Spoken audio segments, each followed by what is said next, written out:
ప్రపంచ యాత్రికుడిగా తెలుగు యూట్యూబర్స్‌లో ఆల్మోస్ట్ అగ్రస్థానంలో ఉన్న నా అన్వేష్ సడెన్‌గా కాంట్రోవర్షియల్‌లో ఇరుక్కున్నాడు.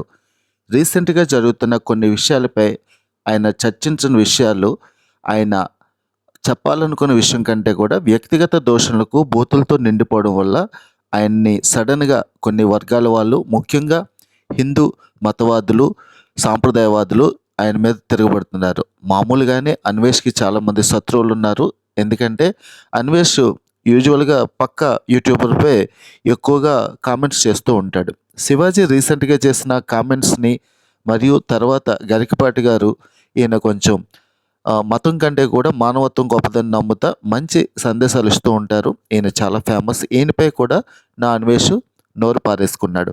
ఆయనపై నోరు పారేసుకోవడమే కాకుండా మతం మీద ముఖ్యంగా సీతాదేవి, ద్రౌపది ఇలాంటి వాటి మీద కూడా కామెంట్ చేయడంతో అందరూ కూడా ఆయన్ని విమర్శిస్తున్నారు. బెట్టింగ్‌పై చేసిన యుద్ధంతో ఆయన మంచి హీరోగా గుర్తింపు పొందినా సడెన్‌గా ఇలాంటి కామెంట్స్ వల్ల ఆయన పరిస్థితి ఇప్పుడు చాలా బ్యాడ్‌గా అయింది. చాలామంది ఆయన్ని సడెన్‌గా అన్‌ఫాలో చేయడం, అన్‌సబ్‌స్క్రైబ్ చేయడం వల్ల సడెన్‌గా తను చేసిన తప్పు తనకు తెలిసొస్తుంది. మతం మీద లేదా చాలామంది కొన్ని ఎమోషన్స్ మీద ఆయన కామెంట్ చేయడం వల్ల ఇప్పుడు తప్పు తెలుసుకున్నాడు. బట్ ఇది కొంచెం స్లోగా ఆల్రెడీ లేట్‌గా అయినట్టుగా అనిపిస్తుంది.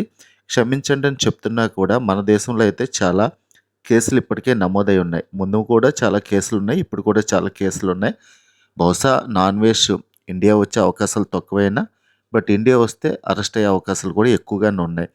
ఎందుకంటే తన నోటి దురద వల్ల చాలాసార్లు నోరు జారిన డైరెక్ట్‌గా దేశం మీద, మతం మీద పెద్దగా కాంట్రవర్సీ లేని పర్సన్ మీద కూడా ఆయన కామెంట్లు చేయడంతో ఇప్పుడు ఇక్కడికర పరిస్థితి.